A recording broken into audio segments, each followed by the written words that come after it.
After being announced a month ago, the Xiaomi Mi 11i, aka Mi 11X Pro in India and Redmi K40 Pro Plus in China, is finally here and starts at €100 cheaper than its slightly older brother, the Mi 11. I've been told that sales should kickstart around mid-May 2021. We get a SIM ejector tool in the box, as well as a Type-C to 3.5mm jack adapter. Also get a silicone case, though not the best case around. It's decent enough for first day usage.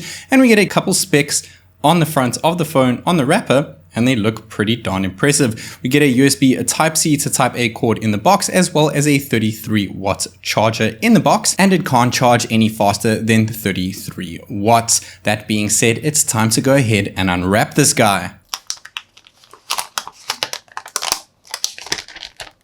I have the cosmic black color variant of the device. You can also pick it up in frosty white or celestial silver. It is very glossy. I would have preferred it to be matte. Nevertheless, it still looks fantastic and very premium. We get a 4520 mAh battery under the hood. Of course, that 33-watt charging, as I mentioned before. Snapdragon 888 chipset and 8 gigs of LPDDR5 RAM. At the back, we get a 108 megapixel ISOCELL HM2 sensor with 9:1 pixel binning. This is actually better than the HMX sensor that you see within the vanilla Mi 11. We also get an 8 megapixel ultra wide cam, 5 megapixel tele macro sensor, and a 20 megapixel selfie in the front. Even though the Mi 11i has a lower megapixel count when it comes to the ultra wide department, it actually shows a bit more detail. When it comes to the regular main sensor, it actually pops the colors quite a lot more and shows more detail within those colors. Binning it down using 9:1 instead of 4:1 binning once again brings out more color and more detail. We can zoom in by 2 times using the 108 megapixel modes on both devices. Going to the bin shot and zooming in squishes them together a little bit. Looks slightly better on the Mi 11 here, going into 5 times digital zoom. You'll see what I mean now when we go into 10 times. Once again, you can see a lot more detail within the regular Mi 11 as opposed to the Mi 11i, and the colors are more natural, and you can get a maximum zoom of 30x on the Mi 11 while we're capped at 10x on the Mi 11i. When it comes up close and personal to a subject, the macro cams on both of them look great, with I think the color accuracy looking a tad better on the vanilla Mi 11. When it comes to taking a portrait pic, once again the color accuracy is slightly better and more natural on the Mi 11, though the bokeh and depth effect is slightly better on the Mi 11i. Moving on to video, we get 8K at 30 frames per second on both devices, though things are slightly more wonky and shaky. On the Mi 11i, it does look just as fantastic as the regular Mi 11. Once again, with 4K 60 FPS, we can record 4K 60 FPS, slightly more stable than 8K, though not quite as good as the Mi 11. When it comes to 1080p 60 FPS, they look identical this time around, a little bit more jittery on the regular Mi 11 and slightly better on the Mi 11i, picking up loads of detail.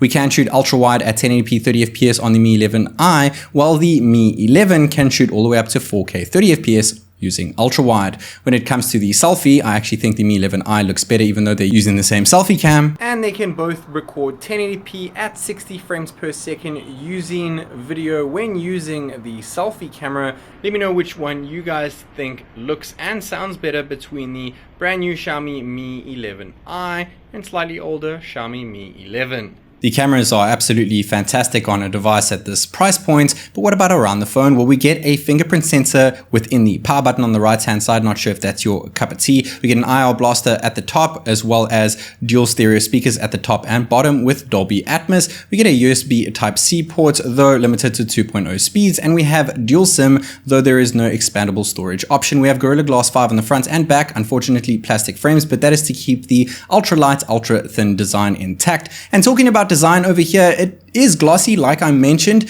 but looking at all the other Xiaomi devices, the 3 on the left are glossy and the 2 on the right are matte. Which one is your preferred version of these Xiaomi devices? Let me know in the comment section down below. I do prefer matte finished phones like you see on the Mi 11 over here, but the Mi 11i is pretty light and is pretty thin. Well, it's definitely thinner than the regular Mi 11, but pretty much on par when it comes to weight. Flipping it around using that arc side fingerprint sensor, it's nice and snappy. We get welcome to a 20:9 aspect ratio, 6.67 inch dot display with the world's smallest punch hole notch. It is an E4 AMOLED display with a high brightness of 1300 nits, 120 Hz refresh rates, and 360 Hz touch sampling rates. When it comes to color accuracy compared to all the other Xiaomi devices, it's pretty much on par with the 3 on the left since they're using the exact same screen. Unfortunately, no WQHD Plus like you see within the regular Mi 11, though we do have 120 Hz, which are apparent on all 4 devices on the left. We do have MIUI 12 running this device in here, which is not the worst, we should get MIUI 12.5 literally in a day or so stay tuned for that one.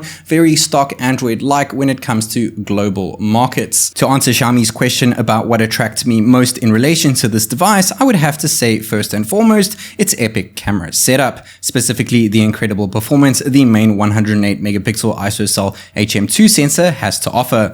Other than that, I'd have to say its lightweight design packed with all the flagship components any above average consumer could ask for.